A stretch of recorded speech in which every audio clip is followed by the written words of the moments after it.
Hello, everyone, and welcome to another episode of Page Turners Plus. The last time we were on, we were reflecting on Village Weavers, the latest novel by Myriam Chancy. Today, as promised, we have Myriam, and we'll be interviewing her to find out a bit more about her latest novel. Welcome, Myriam. Thank you for having me. It's our pleasure. So, to start off, we could address the protagonists in the novel. They occupy quite a lot of space in the novel. So, the protagonists in Village Weavers are Haitian women, but they also have Dominican heritage. Why did you want to write about a Haitian Dominican family?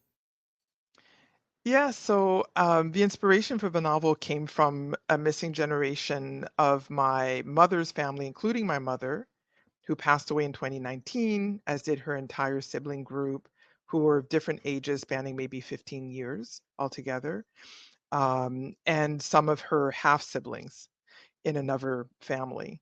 And her father was a Haitian of Dominican heritage, which is unusual from what I've learned of other Haitian families. Usually, people might count relatives who went to the DR, or in the news, you hear a lot about Dominicans of Haitian descent, especially since the 2013 ruling in the Dominican Republic that denationalized Dominicans of Haitian descent back to 1929.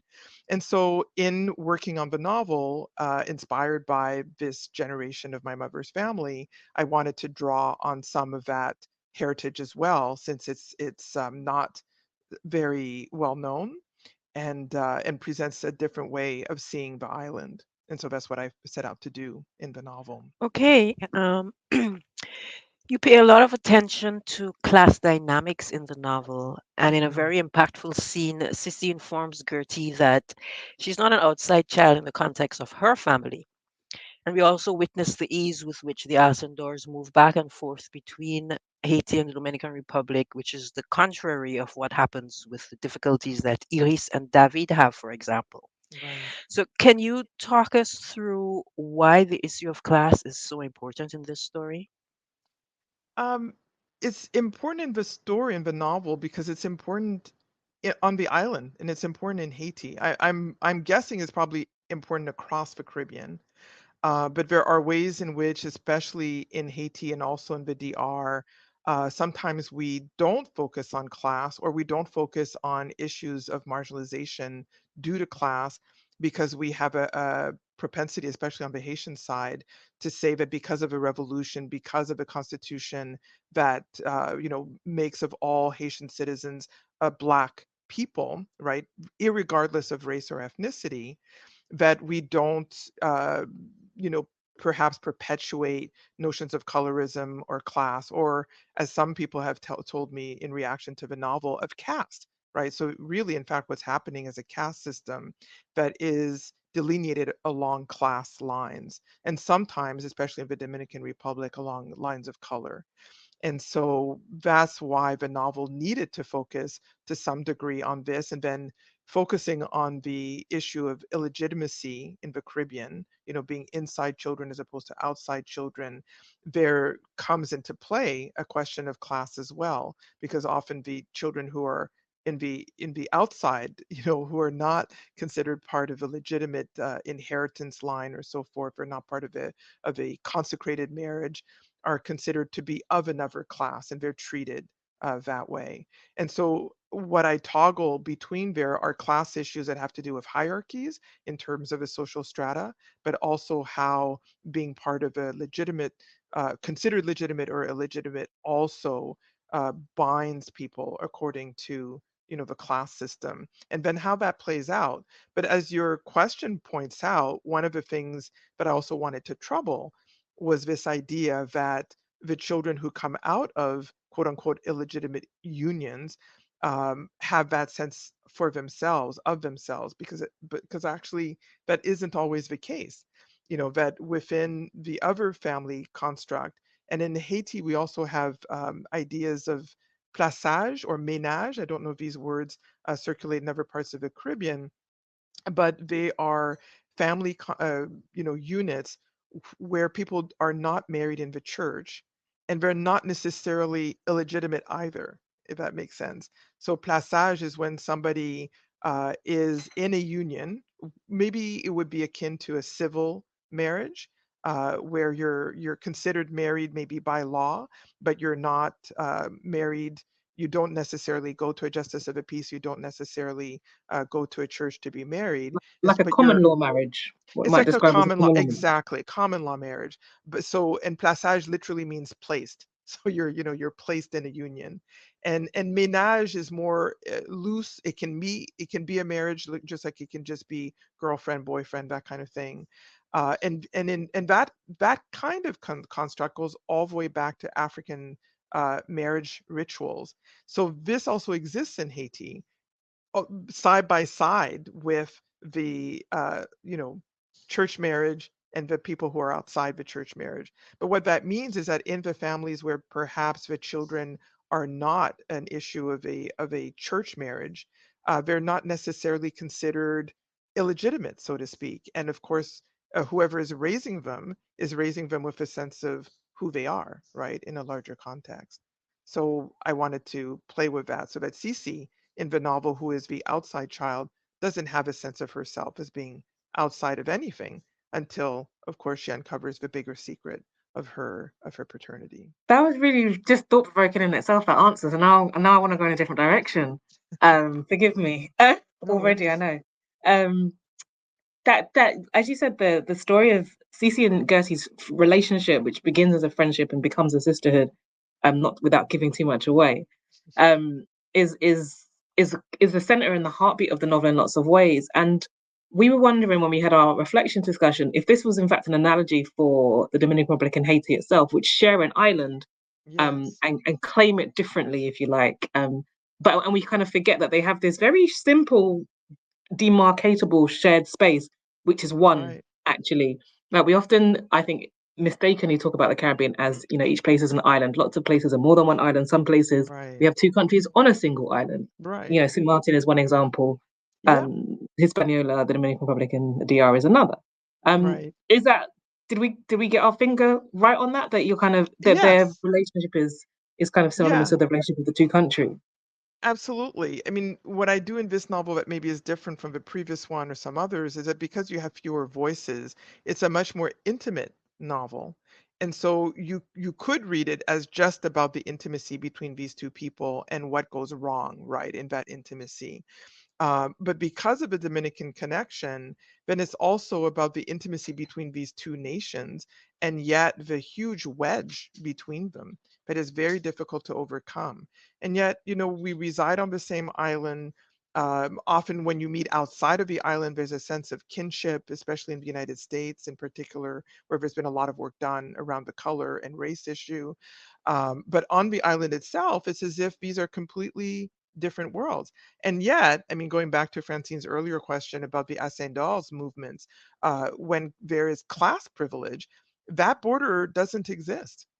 People go between the two sides as if there's no dispute, no legal issues. They have their passports, and um, it's as if none of these things exist. But if you're from a different class, uh, then as what happens with Cece when she crosses the border, then you are, if you're Haitian today, because this was not the case before the 50s, actually.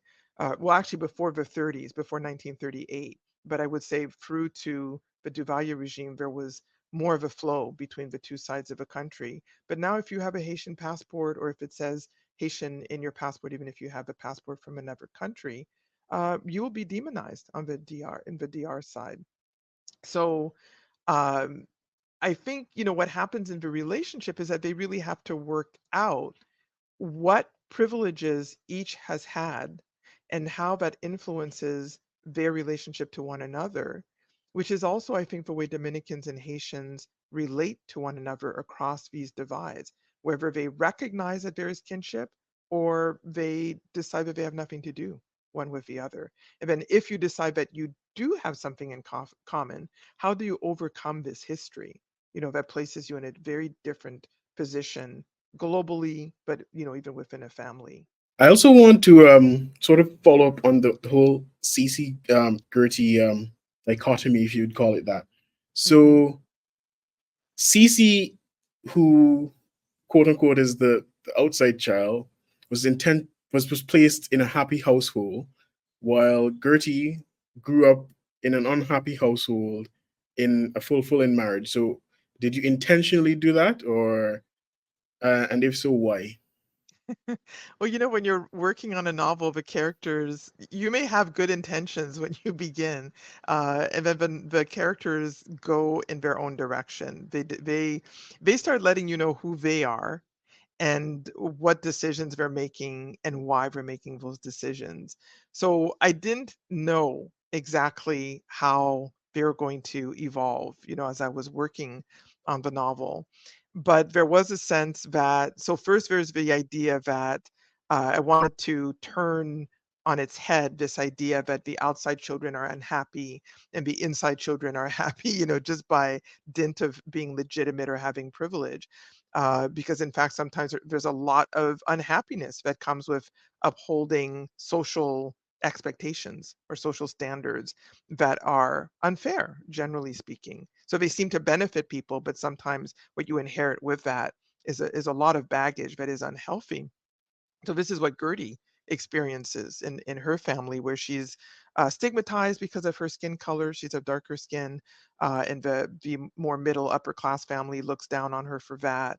But at the same time, she evolves in that family, acquiring some of their prejudices, which she starts to undo when she meets her husband, who presents a challenge to her, right? Where initially she mistakes him for a Haitian, meaning somebody of a lower class standing in the DR side, but also because he's a dark skinned Dominican. So she makes assumptions, and he starts gently correcting those assumptions and then also initiating her to what life is like in the DR for Dominicans of Haitian descent who don't have certain privileges, and that changes her. And so she is capable of change, because as we see her as a child, she's also capable of big-heartedness, of openness, right? And then with Cece, what you see is an evolution of someone who is greatly loved as a child, but when she ends up having to leave during the Duvalier regime and she goes to Paris and reconnects with a mutual childhood friend of both hers and Gertie's, she is thrust into a life of activism that she experienced with her older sister Margie, that she grew up with in Haiti, and Margie's the first person who has to flee the regime because of that activism. um, but then she's confronted with her own limits, right? So Cece is someone who, as you see her as a child, even though she's very loved, in other ways she's very fragile. She's broken a little bit by the departure, Gertie's departure, and never knowing why Gertie left in that way, never really understanding why the father, had so many other children when she thought she was the only child of that person. Now I've given away quite a bit, um, but there's this sense in which then when you follow the trajectory of the psychology of that character, because this is what happens for me when I'm writing, is I realize that that child couldn't necessarily become a strong personality as she got older, because there is a sense of frailty in this child. She's always wondering what is wrong with her, because it's something that's been instilled with that abrupt departure and the different losses she experiences. And so when she ends up confronted with, the Algerian resistance movement through the friend that I mentioned, Lou, and then lose life choices which are not hers, she retreats. She decides it's maybe safer to want less, to desire less, and that's how she ends up marrying, white American, coming to the United States, thinking that that is going to make her life easier. And then she finds out, halfway through life, but she was wrong. But and yet has another opportunity, to remake her life. I hope I answered your question. I think I went far afield there. You No, definitely did. definitely, and it actually segues really nicely into my next question, because in fact, one of the things we talked about relating to their marriages was that we got the feeling that they both kind of married the first man they came across. Mm.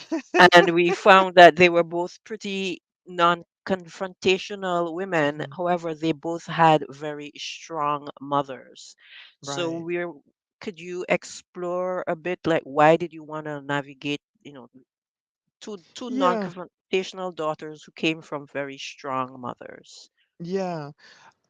So in a way, I would say that Gertie's mother is perhaps not quite that strong. Strong in the sense Mm, that she kind of controls, her husband, right? And but she has the money. It's about money. It's not really that she has a strong will because she's not able to control, his behavior, right? Which is how she ends up in the situation. So we find the mother often in these depressive moments, not taking care of Gertie, letting the older children take care of everything.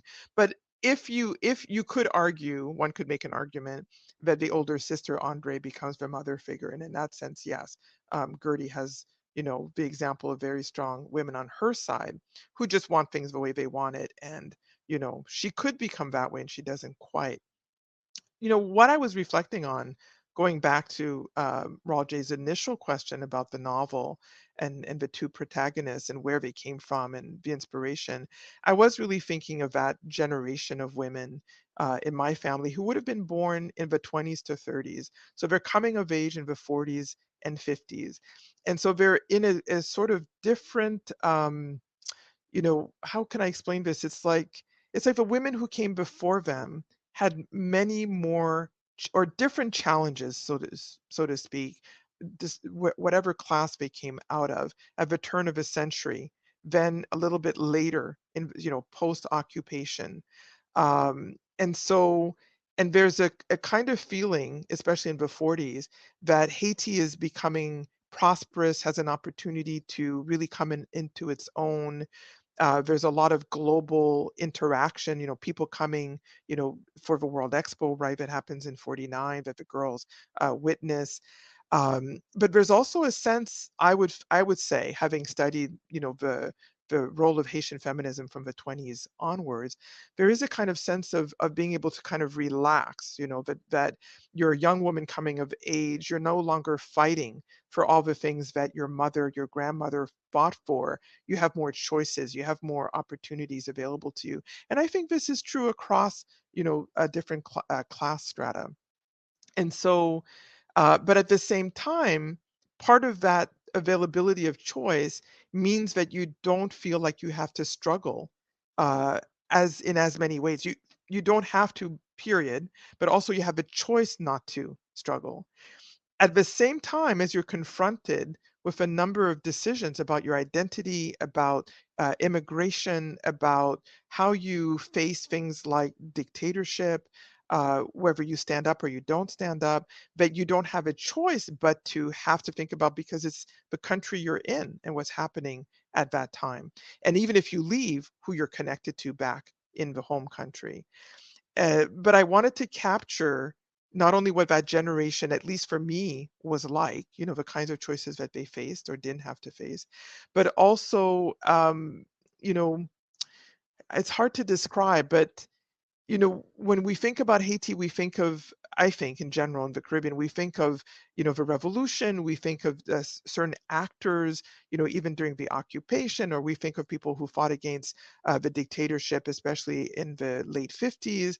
But we don't often think about the common person, especially of the working to middle classes, and what it was like to just be, an individual, faced with these realities. And so I was thinking of people like my mother, my aunts, people who were just regular people and what their lives were like. And so the non-confrontational aspect is about just surviving, just being.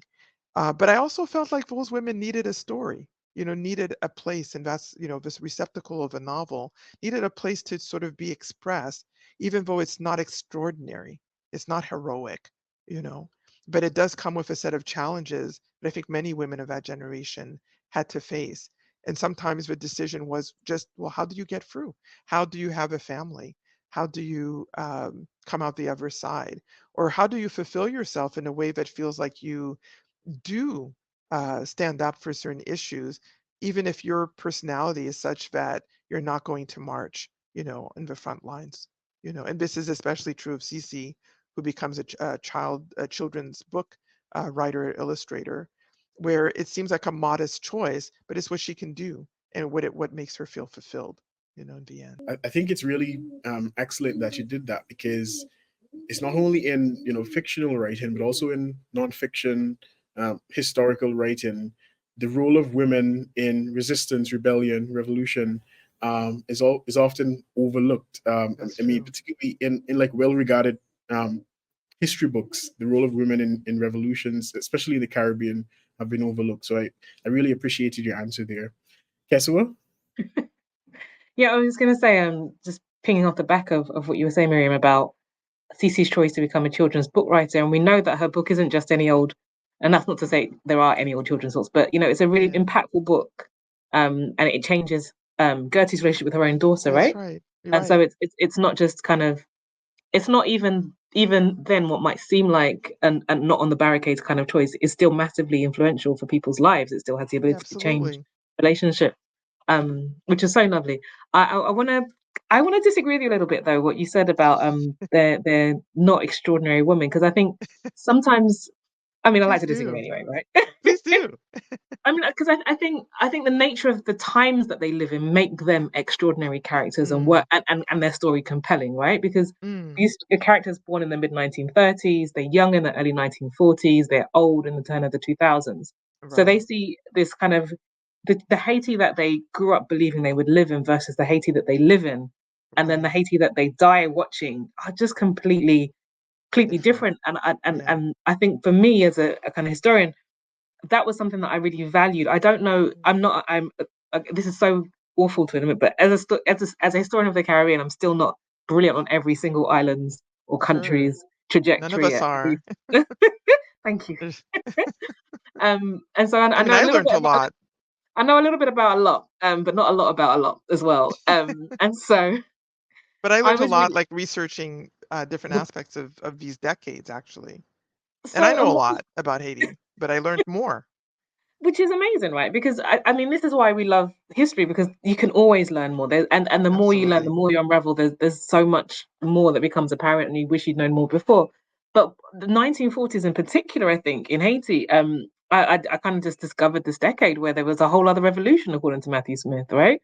So I Hmm. knew a little bit about Jacques Roumain, and his kind of Hmm. engagement with the Communist Party, and I Right. wondered if through the character of Lou, you were kind of evoking that youthful spirit of possibility on the Yeah. brink of the Hmm. 1940s. There's two questions here. One of them is it's through the character of Lou and her really kind of, and to a certain extent Margie as well, right? You mentioned that Margie is Yeah. there. I think of Lou because it continues. She remains an activist Yes. throughout her life, right? That's going to be Hmm. her kind of character, and we're going to see her engage, like you say, with Algeria. She's going to be the one that's going to broach the question of sexuality through Yeah. primarily, but with Cece as well.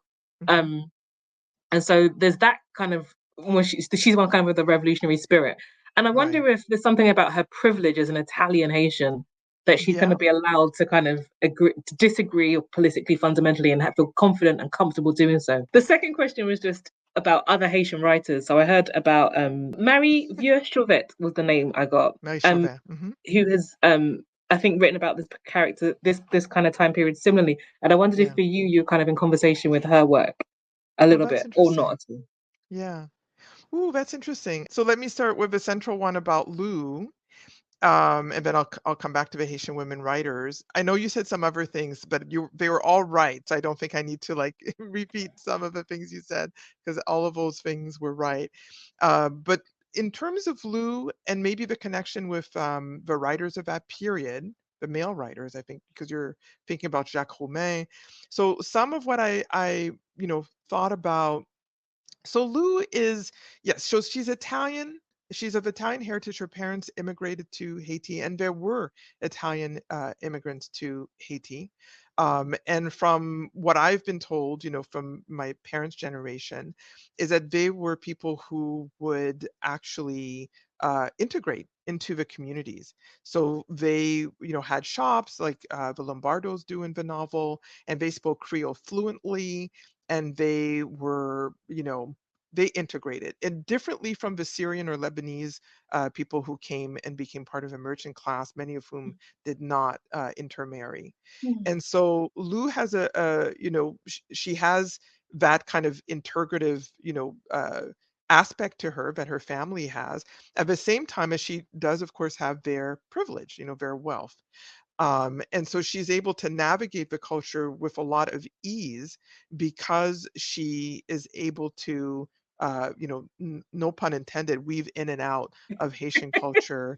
And that was not an That's a intended pun. great pun for an unintended one.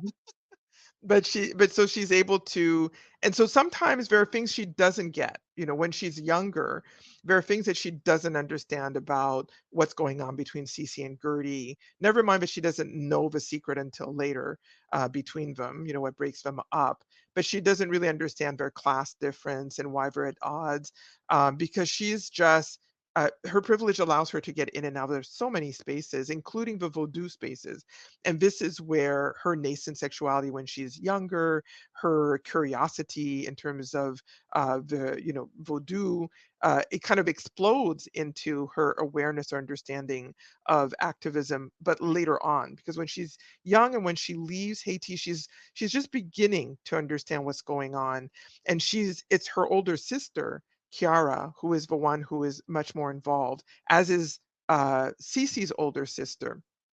So Chiara is a lawyer, and she's one of these people who is detained by the Duvalier regime and has to flee, which happened a great deal at the end of the 50s. Journalists, female journalists, and journ women who were involved in activism, especially feminist activism, were a target for the regime, especially, ironically, if they were white or white passing. So if they were lighter skin, and this has something to do with the way Duvalier built his aura, or his apparatus around being for Black Power, which was part of the socialist slash communist movements.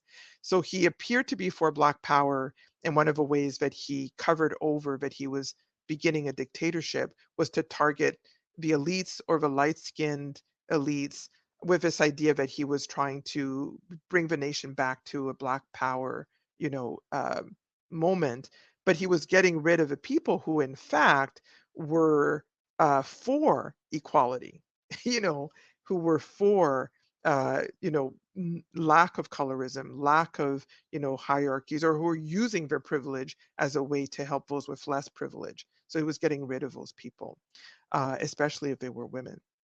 So Kiara and Margie are the example, of two people who are of different classes but who are working together for, more egalitarianism in the society, and then have to flee. And then Lou, as she gets older, then of course loses her country, loses that comfort zone. And it's in her relationship, with Samia, who is Algerian French, that she recovers that part of her identity. And as she says in the novel, if she cannot fight for her own country, then she'll fight for Samia's. And so the novel then kind of veers into, well, how do you create connections when you leave your country and you lose that ability to fight for your own?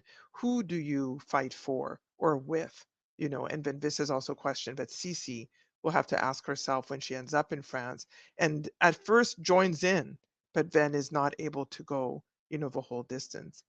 Um, and then you were talking about Roumet. I wasn't thinking so much about Jacques Roumet, but I'm, you know, because of the overlap with the Expo from the late 40s and sort of the explosion of culture, people coming into Haiti, learning about Vodou, learning about, the folk songs and so forth. Uh, the figure of Martha Jean Claude becomes important, a very important female figure, who was also an activist in her writing as well as her singing, because she sang Vodou songs openly in Creole. But she also wrote, and she was forced into exile because she wrote a play that the then president thought was about him, not Duvalier, one previous, and then had to flee. But interestingly, her husband, who was Cuban, was also a journalist. He had to flee before her because he actually used some funds to create equal access housing in Port-au-Prince, and so he had to flee. And so there are a number of ways that I'm excavating different administrations who followed each other in quick succession, actually in this period just before the Duvaliers, from the late 40s to the late 50s. So it's like a decade of very precipitous change where each new president promises one thing, gives one thing, and takes something away. So that freedom is never guaranteed, so to speak. And so I was exploring all of these historical moments uh, in through the girls growing up and being and seeing these things happen, but sometimes not understanding what is really unfolding. And of course, one of the things that is threaded through in a kind of quiet way is that the Trujillo regime is actually going on the other side of the island without most Haitians knowing anything about it. So these girls are born, and 1937 happens, right, where Trujillo is massacring Haitians and dark-skinned Dominicans in the border zone. Most Haitians don't actually know about that unless they lost somebody in that zone, and they will have to be people who were cane cutters. And then they are little girls in the 40s, and then by the time the 50s roll around, and in the 40s, things looked great, on the Haitian side, especially if you were in the capital. And so there isn't a sense that anything bad can happen. And yet there are people like Martha Jean-Claude taking the stage, and then just a couple of years later having to flee the country. So, so that's I hope I answered your question. You did. It's kind of it makes it a bit of a coming of age of the nations alongside the girls, right? Yes, And exactly, so and it's that exactly. intertwining, which is very reminiscent of I guess it's a technique that lots of writers use, but it's always, I think, quite magical. So Oh, thank you. good. Uh, You're welcome. the other question was like about the writer Marie Chauvet. Oh, Marie Um, Chauvet. Yeah. yeah, and So if your novel's speaking to her a little bit, because I think she's written a triptych of books around this time, as well as her first novel speaking to the different revolutions, 1804 and then 1946. yes, yeah. So Marie Chauvet, the big book was Amour, colère, folie. So love, madness, no, love, amour, colère, love, anger, madness. And it was a reflection on the Duvalier regime, but set in the 1930s. So she had to hide the fact that she was talking about the regime by making it seem as if she was talking about the occupation. So, and she had to flee the country, not only because of a regime, but because she came from a very upper class family that did not want her to write on these topics. And so there's also, you said her name is Marie Vieux Chauvet. Um, the name she published under the Chauvet name, which I think is her husband's name, and then there was a whole controversy where the family, after she died, and she died young in New York, while she was in exile, had all her books destroyed, all the books in print destroyed. So they asked that it was published in Paris. I think it was Gallimard. They got all the copies that were still existing, bought them, and destroyed them, hoping that this would quell any backlash against the family. And then, of course, there were enough copies in circulation. This is a book that people photocopied and circulated pretty widely. It stayed alive, and then her memory stayed alive, and the book stayed alive. And then people found other books like La Danse sur le Volcan, which was the book she wrote previously. And then she had another book that I wrote about in Framing Silence called Les Rapaces, which is really about the regime, which was published posthumously. I don't know that I consciously was writing with her in mind. There are other people also who wrote in that period who are not very well known. There's a book that I actually wish I had translated, but I don't have the energy for that, called Le Joug by Annie Desrois. When I researched this topic, so this is when I wrote on Haitian women's literature in the 90s, um, and found that there was a tradition of Haitian women's literature that started during the occupation. There were only two copies that I found in circulation in the United States of Le Joug. And it's a very, very good book about what the occupation specifically was like. And very few people have read it. It's in French, of course. And so I was thinking about those matters, but I was thinking also about people like Jacques Stéphane Alexis, who disappeared in the 30s, presumed assassinated.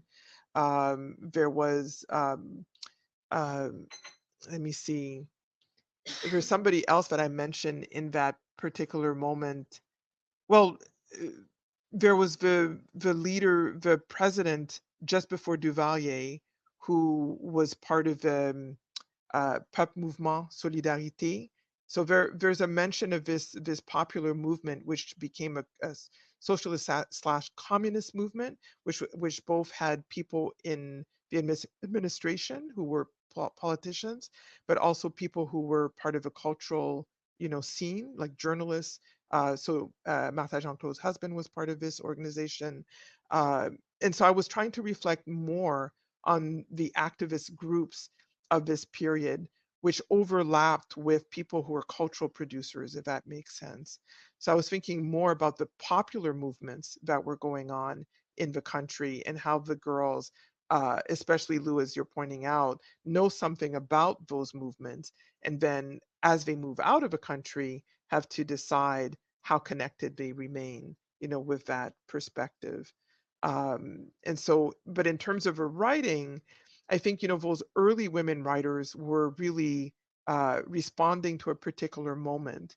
And I think I'm in this novel responding more to a particular moment of loss of a generation, as opposed to responding to a political moment precisely. And I say that also acknowledging that there are a lot of conflicts right now going on between the DR and Haiti, but they weren't necessarily motivational in terms of my writing this particular novel. Thank So, you. Such a rich answer. Thank you. so I want to take you on a different path and speak more about love. So, love is a major concern of the novel, Yes, it but it is. seems as though most of the relationships we witness are fraught. Do you Yes. also see these relationships as fraught, or do you take a different view of their health index? So it sounds like somebody in the group it works in psychology, I think, or or sociology. Um, so wow. Well, health index. So I'm not sure how I would answer that question because I think there are different, it depends how you measure health and it depends how you measure healthy love, right? I think the novel is about a journey of these women and also some of the other characters who are maybe not who are not the protagonists journey towards what is healthy love, you know not just passionate love, not just uh love for country or blood relations, but how do you achieve the capacity to love in a way that is not for your own gain or to place on somebody else who you think they should be. And as I think was mentioned in passing, both of these women in a certain way end up having to learn not only through rekindling the connection between each other, but loving their children, their daughters, well, what it really means to love, because there's a way in which one can float through life thinking, well, if I just do the right things, or if I just marry the right person, or if I just, do whatever my family wants me to do, I will achieve the things that need to be achieved. And love will just, it will be what it will be. And these women, through their losses, discover and not wanting more loss, not wanting to lose their daughters, actually, one, Cece adopts her child, and Gertie, has a natural child who she has to learn to love as if she had chosen her, right? And in a certain way, the argument of the novel is that even when you think that you love because it's just there, right? Because, well, this is my child, I should love them, or this is my partner, I should love them. But love is an active choosing to love and to love in better ways, as we learn more, as we have more capacity to love well. And so, but in terms of relationships being fraught, I mean, I have two answers. One is the writerly answer. The writerly answer is there is no novel without conflict. And so, if everybody was happy, then there would be no novel to write. So that's the writerly answer. But I also think that, conflict is the stuff of life. Even when things are going well, life intervenes and one has to, marshal through. And how do you do that? One always has different options open as to how you face different challenges. and the most loving way to do it sometimes is more difficult than sort of the easy out. And maybe going back to Cece, Cece is someone who initially takes what she thinks are the easy ways out and then realizes that no, you can be unhappy taking the easy way out for much longer time than if you uh, you know make more difficult choices. Okay, I'd like to talk a little bit about the title of the novel, Village Weavers. Hmm. The weaver bird is an important symbol in the novel, and you also mentioned that the famous ornithologist John James Audubon was born in Haiti, which Yes. we learned thanks to this book. So what came first to your imagination? Was it Audubon and the Weaver Bird, or was it the story of Sisi and Gertie? And why did you want to connect them to each other? Because we noticed there was a lot of bird symbolism throughout the novel, which we all Yeah, love. well, good. Well, so Audubon was born in, I'll say, Saint Domingue, right before it became Haiti, and then he was taken out by his father during the revolution. I was very intrigued with Audubon, and I had intended to write a novel on the figure of Audubon or something around that because I had lived in Louisiana for a time and went to a lecture where the speaker talked about how Audubon was in Louisiana considered Creole as opposed to Cajun. And so if you're Cajun, you're normally that means you're white. And if you're Creole, that normally means you're mixed race. And if you look up Audubon Creole Louisiana, you'll find lots of websites listing him as a Creole. And Audubon actually spent most of his life lying about his heritage, who his mother was, and so forth. And nobody knows. I even talked to a biographer who was a specialist on Audubon, who I just said point blank, like, what is the story here? And he said nobody knows. Actually, nobody can really find out. But if you so without getting too much into my whole Audubon, fixation or research, I also discovered that he was not a very nice man. In the process of doing the research, I found out that he was really a horrible person. And I thought, okay, I can't write a whole novel on this person. So he was not a conservationist. He tortured the birds that he captured to uh, for the different poses that he created.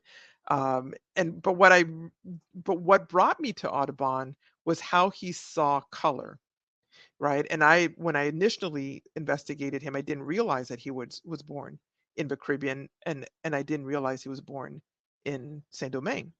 And then once I made that connection, because I also used to work in photography, color photography, and I was one of these people when I would get my film developed, I was constantly getting the pictures corrected, and I would always have to write on, when I would go to get it done, please do not correct exposure because this is how I see light.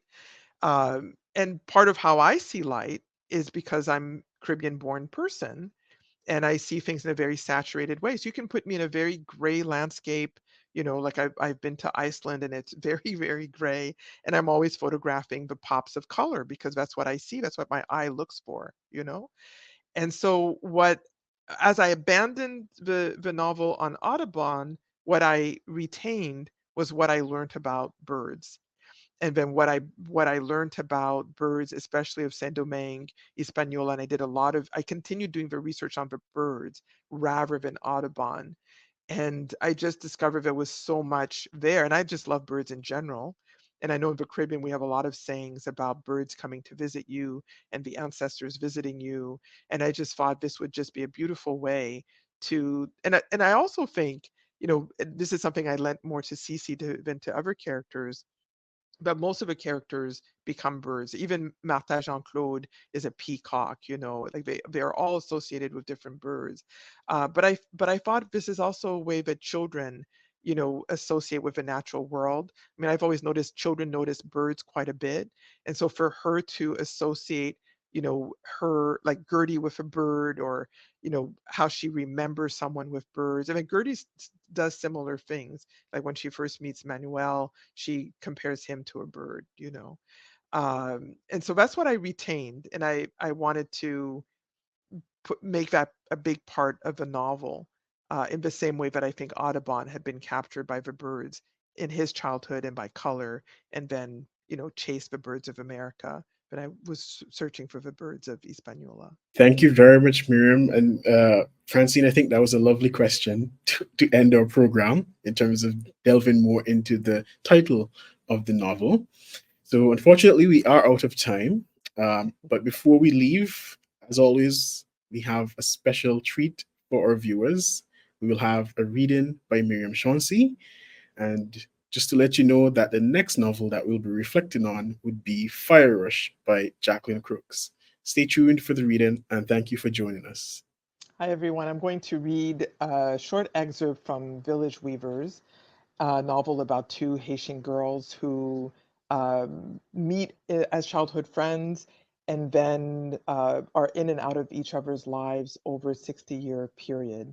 And I'm going to read from a section where the women, now middle aged in their 40s, decide to meet in the DR with their daughters. And one takes along her husband. And I'm just going to read from this section. And the character's name is Sisi, her daughter's name is Emma, and her husband's name is Scott. Emma gasps at the color of the water. It's emerald green, she says, looking out the plane window in wonder. This is where we're going? Just wow. Scott smiles over at Cece and Emma. Cece senses the possibility of renewal surge. They land, find their luggage, and hop into a taxi after giving the resort's address to the driver as instructed by Gertie. They are ready to crash in the hotel room after traveling from Ohio through Miami, then on to the island. Gertie and Manuel, so Gertie is Cece's sister, and Manuel is Gertie's husband, plan to get there a day or so later. At the resort, Emma leaves Cece and Scott in the lobby and meanders toward the sea line over which the resort is perched. Cece watches her go, and the word Simbi flits through her mind as she thinks of her childhood on the port. Emma's draw to water makes her Cece's child through and through. Cece turns her back on her daughter to attend to checking in to the hotel. Scott stands back, letting her negotiate the reservation, though the man at the counter keeps looking over Cece's head towards Scott as if Cece is of no importance. The man doesn't make eye contact with her when he asks for her passport. Simone, Simone, he mutters, pronouncing her French name with a Spanish inflection as he studies at her, then again at Scott, over his glasses. He examines her passport closely.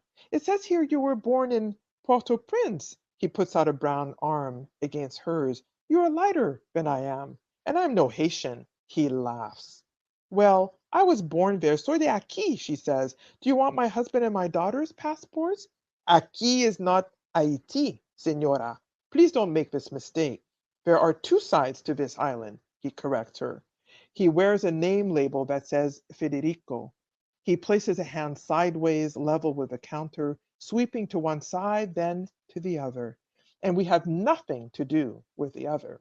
Yes, Federico, Simone responds, pronouncing his name in Spanish, hoping that a more intimate address will help the process.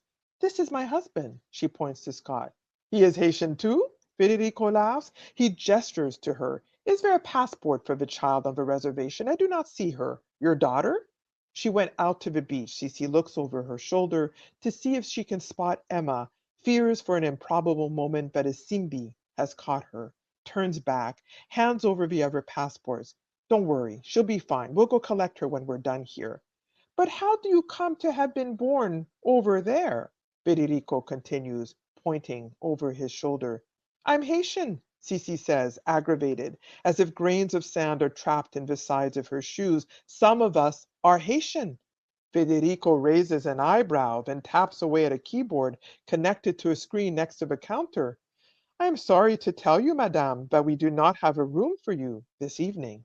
How is that possible? Simone says. My sister made the reservation for us months ago. Who is your sister? The man says, not looking up. Gertrude à Saint-Dor? Cece has momentarily forgotten Gertie's married name, Manuel's Last name. It has slipped out of her mind. How can she have forgotten? She knows that he is from an old Dominican family. His name an unlocking key. Alcindor, I do not know this name, Federico taps away at his keyboard. What can we do? He resumes. Is send you to our sister hotel down the street. It's not on the ocean like here, but you'll be fine there. He smiles quizzically. Then you can come back tomorrow and check if things have changed. This doesn't make any sense, Cece says. The hotel does not seem full to her. Scott steps up to stand next to her. What's the problem? Federico here, Cece says, gesturing toward the man, says that they don't have a room for us. I can't remember Manuel's family name. They made the reservation. Polito, Pollo, Scott offers something like that. Federico regards them over the counter with glazed over eyes. You'll be fine at the other hotel. I'll give you directions when you come back tomorrow or the next day, and we can see what we can do. Cece looks up at Scott. I guess we don't have a choice. He shrugs. It will get sorted out when your sister gets here, I guess. Okay, Cece says to Scott. Can I have our passports back? Imagine getting lost on this side of the island without a passport to identify you, she thinks. It could be a nightmare. The passports. He collects them and drops them in front of Cece on the counter instead of placing them in her hand. He pulls up a map from under the counter and shows them the location of the other hotel. It is a few miles inland toward the city center. There are taxis outside you can hire. Hasta mañana, he says, dismissing them. They find Emma and leave the resort, clamber back into a taxi, and in a few minutes, they are let out in front of a rundown motel looking structure that advertises hourly and half day rates. What kind of a place is this? Emma says, tumbling out of a taxi, tossing back shoulder length black hair. Just looks like a rundown place, honey, Scott says, getting their luggage together and leading the way into the hotel. Once in, he lets Cece handle check-in again and distracts Emma with a display of percussion instruments in a glass case in the front hall. The man at the registration desk asks the same questions about Cece's place of birth, also compares his skin tone to hers, shakes his head no against the possibility that since he is darker than she, he might be closer to her heritage than she is. But he gives them keys to a cramped room situated above the kitchen after calling the resort to check out their story. They say you'll be here a few nights, courtesy of the resort since you're paid up over there, until you sort things out with them, he says to Cece after hanging up the phone. We won't be staying here more than a night or two, Simone responds, frustrated, since she knows that they have been lied to at the resort and that Gertie had indeed made the reservation. She takes the keys and signals Scott and Emma over. The man smirks, holds both his hands with his palms turned out toward her. It's none of my business. Bewildered, Cece leads Scott and Emma down the hallway and up a flight of stairs to the second floor, where they make their way down a dark hallway that reeks of onions and garlic to reach the room. They order food from the kitchen and wait. By the time it arrives, Emma is fast asleep in the middle of a bed. It is too late to dissect what has just happened. The discomfort of it unsettling Cece such that the excitement of the flight has died down. The smell of burning oil drifts up from the kitchen, saturating everything they've packed as soon as they open their bags. Cece tries to keep the luggage closed. Babe, Scott says, just leave it alone. We'll sleep here tonight and everything will get sorted out tomorrow. Look, he points down at Emma, nestled between them the way she used to when she was smaller. She's fine. We'll all be fine. Let's just try to get some sleep. Soon, both Scott and Emma are snoring while Cece remains wide awake. She tries to close her eyes against the dankness of the room, the musty smells, the clanging of the pots and pans being washed up for the next day's service. She hears a headboard banging against a shared wall, a high-pitched squeal grunting. They are clearly in a day hotel, the kind used by streetwalkers and people having extramarital affairs. She isn't sure what triggered Federico to chase them away to this place like undesirables, but she knows it has everything to do with a place of birth printed in her passport, Port-au-Prince. Yet she longs for home, for Haiti.